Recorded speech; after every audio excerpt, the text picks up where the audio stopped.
y'all, he matches it. He gives them land. He says, man, I'll make y'all a great nation. He gives them seed. He says, man, one of your kids,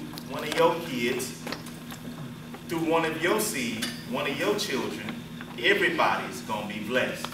So you see land, seed, and blessing right here. So now you got to be excited because we've gone through a flood. We've gone through Ham looking at his daddy naked. Man, we've gone through some stuff, man. Yeah, we've gone through some stuff, and now we finally see some more hope. Okay, so now watch this.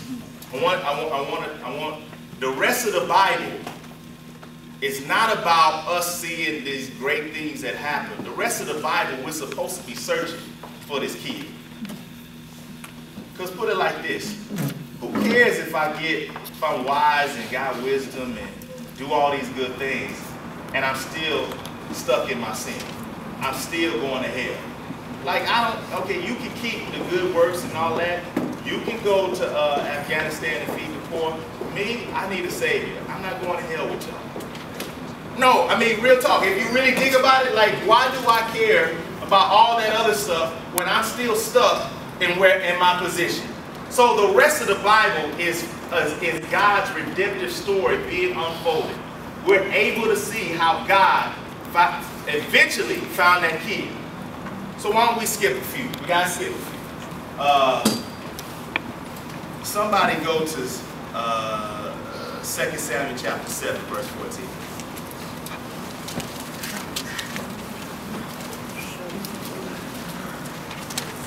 2 Samuel chapter 7, verse 14. Now, we skipped a whole bunch of centuries. We're still looking for the dude. We ain't found him yet.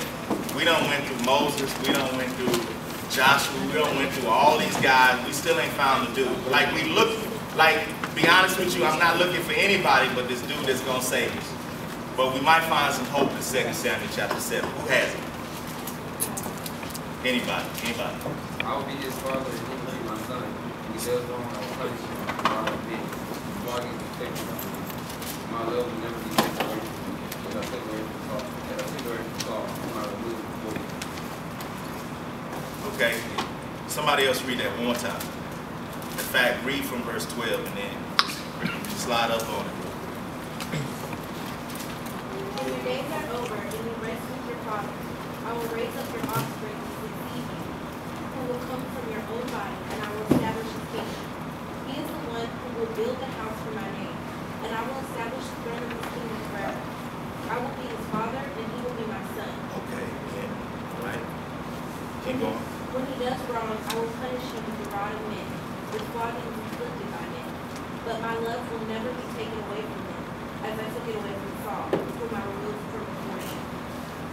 Your house and your kingdom will endure forever before me, and throne will be established forever. Now watch this, y'all. First of all, this is a piece of promise. Like, when you think about Jay and Kanye, let's just talk about them for a second. Now, they came out with this album called Watch the Throne. I guess it symbolizes that they're the best rappers in the game, right? Now, ironically, 2 weeks later, this album comes out called The Carter 4 by a dude that shall remain nameless.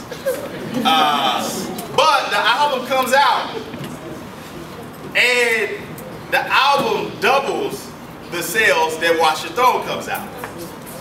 Now, when you think about it, you're like, okay, so they just came out with an album called Watch the Throne. Then 2 weeks later, God has a sense of humor, doesn't he?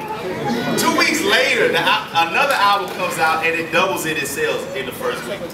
And so when you think about it, you're like, man, you know what? Nobody stays on top forever. Nobody does. And all these so-called kings, eventually they become princes, right? Oh, they never were kings, right? Right? Eventually, no empire, look, like, I love America, I love this country. It's done so much for me. God bless America, right? It's the greatest country in the world, right? But it won't remain on top forever. We already know that, right? China's like right here, like, y'all need some money? Y'all want to borrow some money? Like, we like, no, yeah, no. Like, Europe is like, nah, shoot, man, shoot, we'll take it. Hey, man, we need money, give it to us. I don't know what they talking about. So China's putting money into Europe. We like, oh, we don't need it. We got the greatest country in the world. I mean, you know. But nobody stays on top forever. The Roman Empire did. The British Empire did. They used to say that the sun never sets on the British Empire. Y'all, right now, the British Empire, the sun is down. Like we don't even talk about Great Britain. We just say, oh, England. You know, nobody even says Great Britain anymore. Like, it's this small island. If you've ever, anybody, if you've ever been overseas, been to London, the sun literally does not shine in Great Britain. Like, it's foggy all the time. There's no sun. And they doing bad. I mean, the national pastime is drinking. They only, if you're not playing soccer, you're drinking. You're like doing one of the two, right? You know, nothing against the English people. But anyway, so no empire lasts forever. This promise is so beastly because he says, I'm going to give you a kingdom and it's going to last forever. Like, watch what he says. He says, I'm going to be a father, but he will be my son. Y'all, this is crazy. Like in the Bible, like there's this term that theologians use called typological fulfillment, right? And it's like the Old Testament will say something, right? I'm gonna be a father, he'll be a son. Okay, so David, he's talking to David. This guy talking to David. He's gonna have a son. Okay, he had a son named Solomon. Now Solomon was a beast, y'all. Now Solomon was the wisest dude ever. She said he's. They were legal wives. They were legal. Right? He had over 700 wives and 300 concubines. You know, his time was, he was busy, right? Like, he was doing what Adam shouldn't know. Straight up. Well, anyway, back to the text. Back to the text. So, like, Solomon, he's wise. He's the richest man in the world. He's, well, I don't know how wise he was. 1,000 wives, man.